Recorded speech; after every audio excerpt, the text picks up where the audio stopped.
கனவெல்லாம்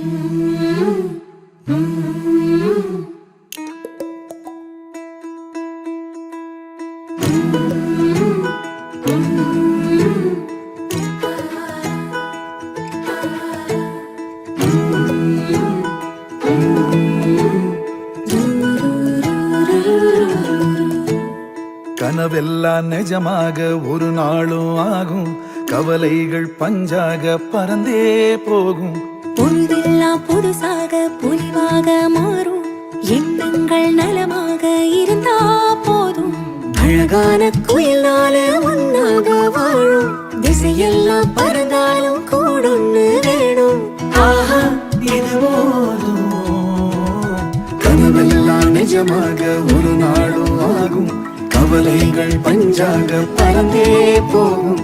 பொழுதெல்லாம் புதுசாக பொலிவாக மாறும், எண்ணங்கள் நலமாக இருந்தா போதும். வீட்டில் இருக்கிற ஓனரும் சரி, அந்த வீட்டில் இருக்கிறவங்களும் சரி, எந்த விதமான ஆரோக்கிய தொல்லைகளும் இல்லாமல் திரகாத்திரமா வாழணும்னு சொல்லிதான். சரியா? அதனால கொஞ்சம் பக்தி சிரத்தையா பூஜை பண்ணுங்க பார்க்கலாம்.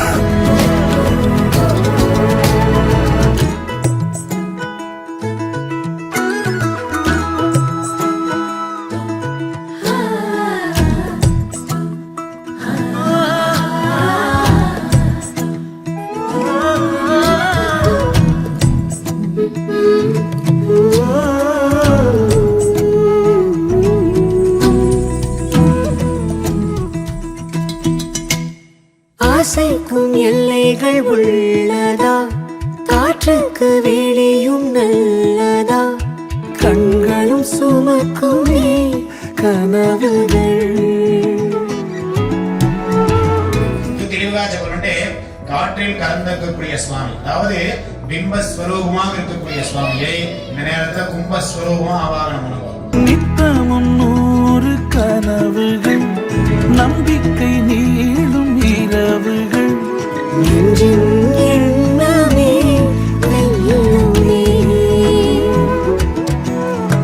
ஒரு நாள் மாறுமே, துன்பம் தீருமே, எனவே கனவே உணவே. கனவெல்லாம் நிஜமாக ஒரு நாளும் ஆகும், கவலைகள் பஞ்சாக பறந்தே போகும்.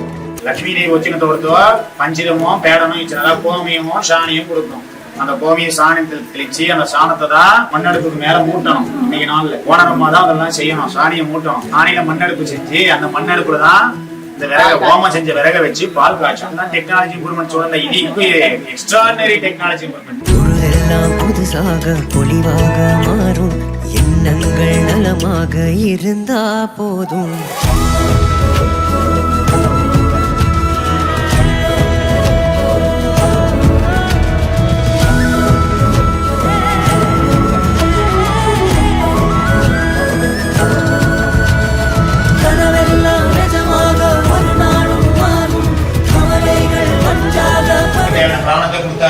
ஜலம் கொட்டியாச்சு. அதுக்கு அடுத்தபடியா ஏதாவது ஒரு விரதம் அனுஷ்டானம் பண்ணணும். ஒரு சுவாமிக்கு பூஜை பண்ணணும். அதுதான் சத்யநாராயண சுவாமிக்கு நம்ம பூஜை பண்ணணும்.